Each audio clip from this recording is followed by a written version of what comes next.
In his book, Think, Feel, and Heal, Reverend John Strickland tells a story of when he had a counseling appointment with a distraught person. And he knew that at the end of this counseling appointment, he would need to drive across Atlanta, congested traffic, a long distance to pick his brother up and take him to his dental appointment.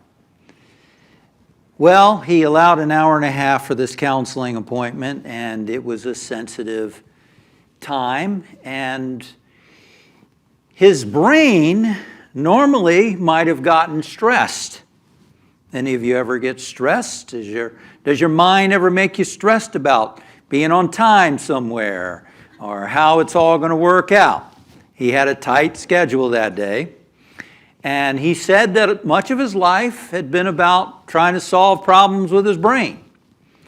You know, he was a smart guy, valedictorian in high school. He was a president of different clubs in college, and then he was a minister for several years, got awards for that. And a lot of his life had been solving problems with his brain. And how many of you know that your mind can really make you upset about stuff? Well, fortunately, he learned a technique to breathe oxygen into his heart and to breathe stale air out of his heart. Breathe in fresh oxygen into your heart and breathe stale air out of your heart. You want to try that with me once? Breathe in fresh oxygen into your heart and then breathe out stale air out of your heart. Let's do it one more time. Breathe in. Breathe out.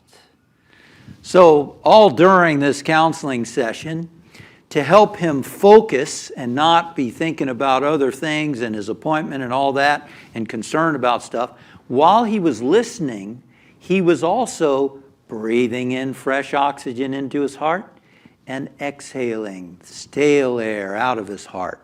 So he was able to remain focused and listen and to be calm and peaceful during this conversation. Well, the conversation ran longer than the hour and a half he had planned. And so he got in his car, went out, and instead of just being regular congested traffic, the traffic was totally blocked. It was stopped on the interstate. So what did he do, ladies and gentlemen? What did he do? Well, what could he have done? What would a lot of people do under a situation? Oh my God, I'm going to be late. Oh no, this is so embarrassing. I hate being late. My brother's going to be upset. The doctor's office, they're not going to be happy. What if he can't get an appointment again? And blah, blah, blah, right? What is that? That's the mind. The mind going crazy. So what did he do? He breathed. He breathed fresh oxygen into his heart, and he breathed stale air out of his heart. And he said it helped him remain calm and centered. He called up the dentist's office and got an answering machine. They were out to lunch. He called his brother and said, you know, I think we're going to be late. And then shortly after, the traffic started to pick up. And as it started to pick up, somebody swerved from 3 lanes over, almost hitting the front of his car. He had to put on brakes in order to take the exit. What did he do? He said, without breathing, he might have been tempted to bless out everyone on the road instead of blessing them. But because he was breathing and exhaling, he was able to bless the driver and the people around him rather than getting upset. So then he got to his brother's house, picked his brother up, and then he got guidance to take, he would have to get back on the interstate and go back the way he came, but he got guidance to take a different on-ramp. So they took a different on-ramp and the traffic flowed smoothly, and when they came to the on-ramp he normally would have taken, it was totally backed up because of construction. They made it to the dentist's office 7 minutes late, But guess what? The dentist and his staff were 10 minutes late. And they apologized to Reverend Strickland and his brother for being late. So he asked the question, did breathing into my heart and exhaling, did that, and consulting that inner wisdom, did that make the traffic flow better? Did that cause the doctor's staff to be late? He says, and I love this about him, I honestly can't claim that. But what I can claim is it made me more peaceful and calm, and I had a greater clarity of mind, and how you feel rubs off on others around you. So his brother was calm and peaceful as well, because that's where John was coming from at that time. So this is a very powerful idea. It's a very deep idea. And I think we can learn from that story, because we all have lots of stuff going on in our life. And attaining inner peace, inner calmness, inner love is not something you go to a mountain to find, right? It's not something we go just and find in a church or a temple, or when we're meditating, or when we're listening to uplifting music. No, no, no. It's something that we want to learn how to access through our daily living. Jesus the Christ said, in the world you'll have tribulation, but be of good cheer. I have what? Overcome the world. How did he overcome the world? He didn't overcome the world by going up on a cloud somewhere, right? He didn't mean overcome the world by dying and going to a place where it's going to be peaceful. No. He said, peace I leave with you, my peace I give unto you, not as the world gives do I give to you. How does the world live, right? The world thinks that when everything out here is exactly the way I want it to be, then I'm going to be peaceful. That's the mind talking. The mind is conditioned to think that you have to have certain things happening in the external world in order to be peaceful. And it never is that way. Maybe for short periods of time, right? But change. It's always going to change. And Jesus, when you look at the story of Jesus, the birth of Jesus, in fact, the birth of Jesus, metaphysically speaking, the birth of Jesus represents the birth of peace within our own hearts. And how many of you would like to experience a greater sense of peace and joy more often during your day? Raise your hand, please. Yes. Yes. And you look at the story of Jesus, it was not a peaceful story. Right? Mary and Joseph were engaged, and then Joseph learns that Mary is pregnant. How are you pregnant? I mean, ain't possible. Right? Turbulence right there in the beginning. When Jesus is born, you know, we've got Herod who wants to kill the firstborn child. So what happens? Mary and Joseph receive guidance. They've got to flee and go to Egypt. Turbulence. When Jesus is born, there's no room in the inn, so he's born in a stable.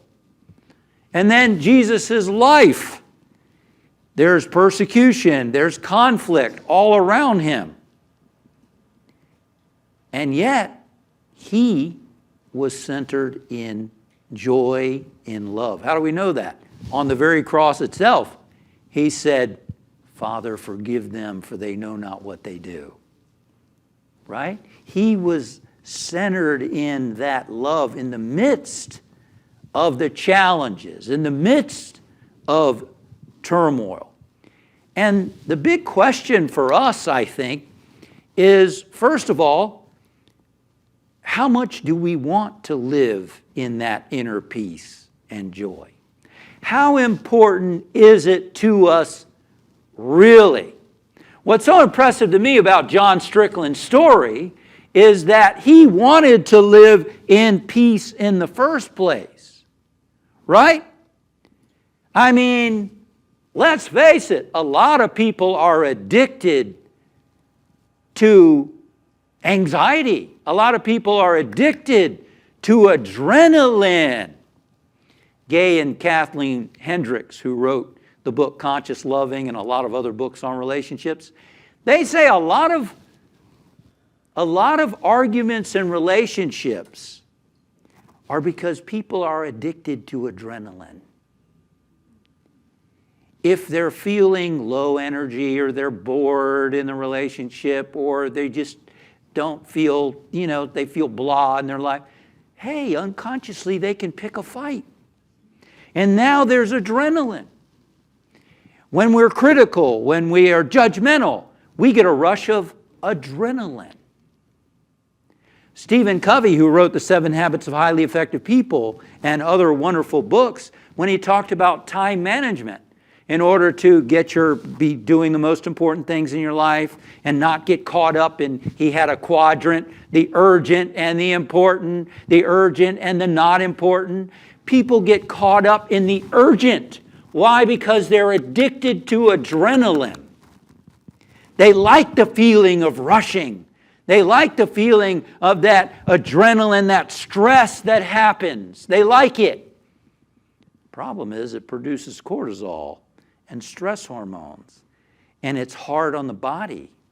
And it's hard on a person's health. And I think what happens is the more we taste that inner peace and that inner joy and that inner well-being, we lose our taste for that adrenaline rush. How many of you know that in yourself? How many of you are sort of like tired of, I don't want to live my life in stress and rushing. You like that inner peace, that inner calmness, that inner joy. You see, inner peace is not boring. It's not boring. People think that, oh, it's boring. No, it's not about escaping the world. It's about living a dynamic life in the world while accessing a place of calmness and peace. You can't look at John Strickland's story about counseling a distraught person, having to get his brother through traffic in Atlanta on time. That's not boring. That's lots of stuff going on. Someone almost running into him. But he was accessing a place of inner peace and calm. So what is fascinating to me about the story is he prioritized peace of mind. He made it a priority. How important is peace of mind to us? How important is it? Because are we going to, when we're facing situations in our life, are we going to access this peace and calmness in the midst of life? Or are we going to get caught up in the external? The rush, the conflict, the frustration, the anger, all of that. And we are going to get caught in it, let's face it. We're going to get caught in it, but then what do? Do we get ourselves out of it? Are we going to breathe oxygen into our heart and exhale that stale air? See, that's a lot of growth for John Strickland to make that choice. John knew that he's not his mind and he's not his heart. John knew he's not his brain only and his thoughts and his emotions. He knew that he was in there, like you're in there. You are the consciousness that's in there. You're not your thoughts. You're not your emotions. You are the one that can observe and experience those. You, I believe, are the image of God. The you that's in there. The you that is in there is an expression of spirit. And you and I have been given a mind, we've been given emotions, we've been given 5 senses to experience the world. But we are not those. We're the one that lives in here. And the one that lives in here has the choice to choose, am I going to get caught up in what's going on out there? Or am I going to choose peace? Am I going to choose to access calmness and wisdom? Strickland consulted that inner place that was in him for guidance. Many of us have reached a point in our life, many of us watching and listening have reached a point in our life where we're like, yeah, I don't want to live caught up in the adrenaline rush. I like this inner peace. I like this inner joy. And so we've got to make that choice. As Moses talked about the 10 Commandments, he said, don't serve all the other gods. There's only one God. Don't make other things your God. Make God your God. And what are the other things? The other things are everything out here other than my own peace, my own joy, my own love, right? Because those are aspects of God. Those are aspects of spirit. And so it's important to make that choice. And it's, I love this quote by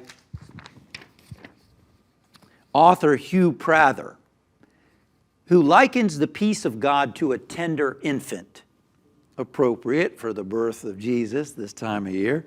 If you were carrying a little baby, you would make the child your first priority. If someone bumped into you on the street, you wouldn't just drop the baby to follow the person and yell at them. And if your car broke down, you wouldn't abandon the child as you walked to get help.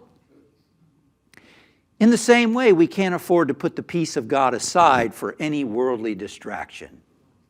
The peace of God is more valuable than anything the world has to offer. And we must protect it as consistently as a tender infant. And that's challenging to do. One of my challenges is sometimes, when do I teach someone? When do I hold someone accountable? Or when do I just let it go? You ever struggle with that one? I was in the grocery store not long ago, one of the Reverend's mundane chore stories, and I was looking at the lettuce, the packaged lettuce section in the grocery store. And I was reaching to get a lettuce, and I could hear this person behind me practically snorting that I was not moving fast enough for this person. And so I got my lettuce and I started walking, and as she went by me, she looked at me like, and then kept pushing her cart.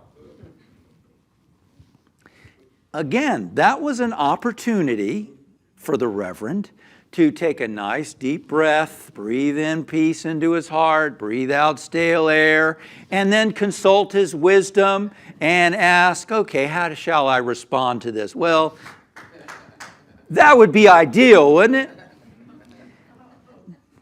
Instead, the Reverend said, that wasn't too nice, ma'am.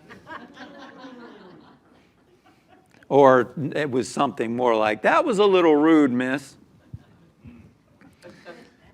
She didn't hear me. She was too busy pushing her cart. It's challenging, right? It's challenging, but, I was able to do it after that. Do we carry it with us the rest of the day or the next 10 minutes? Or do we breathe in peace and exhale the rest? The choice is ours, right? It's always a choice. It's always a choice. Strickland made that choice. So where is our priority? Is peace really important to us? Is calmness really important to us? Is inner joy important to us? Remember, you have the freedom to choose how you respond. You have the freedom to choose how you're going to handle the situation. To take a deep breath, to establish peace, to pray about, okay, Spirit, what would you like me to do now? What shall I do now? As Strickland did in the traffic. How shall I respond? And when we fail to do that, we can simply recognize it, not beat up on ourselves, not get angry. There's nothing wrong with getting stressed out. There's nothing wrong with being high tension and struggling and resisting. It's not wrong. It's just, is that how you want to live? Is that how we want to live? Is it really the most practical way of living? Is it the most fulfilling and satisfying way to live? I think for those of us who are watching, we know it isn't. We're like, been there, done that, doesn't do any good, makes me feel stressed. I don't like the feeling. I want to enjoy myself. I want to enjoy myself. I want to enjoy every moment of my life. How many of you want to enjoy every moment of your life? Well, we have the freedom to choose. You're in there. Your consciousness is in there. You can choose at any moment, wait a minute, let me take a deep breath. Or whatever other technique you want to use. Let me pray. Let me get still. Let me think about how I want to respond to this. And then you make that choice. And that's how we can live more moments of peace in our life. I love the story of Dr. Viktor Frankl, who was imprisoned in the Nazi concentration camps, and his whole family was wiped out in the camps, except for his sister. And at one point, he found himself naked and alone in a room because they were going to interrogate him. And at that moment, he looked down at his hand and he had this thought. He thought, you can take away my family. You can take the clothes off my back. You can take the wedding ring off of my finger. But there's one thing you can never take from me, and that's what I think about what you've done. And you and I have that freedom to choose our response. That freedom that no matter what's happening in our life, that we can choose how we're going to address what's happening. And you and I have that ability to choose peace, to choose love, to choose joy, and that can be what we do during this holiday season and every day of the year. Let's get still for a moment. And let's just take a nice, let's practice what John was talking about here. Again, breathing in fresh oxygen into our hearts. And as you exhale, breathing out the stale air. Breathing in fresh oxygen. Breathing out.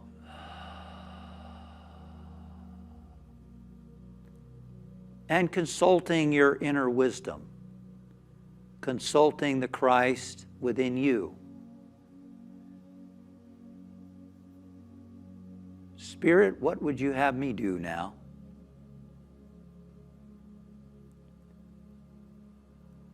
Thank you, God, for showing me the way. Thank you for guiding me, directing me, healing me, showing me how I can serve this day. Thank you, Father, Mother, God, for your presence and for your wonderful way showers like Jesus the Christ, who demonstrated and showed the way to peace on earth, goodwill toward all, and to experiencing the peace that passes all understanding, to the fullness of joy. And so it is. Amen.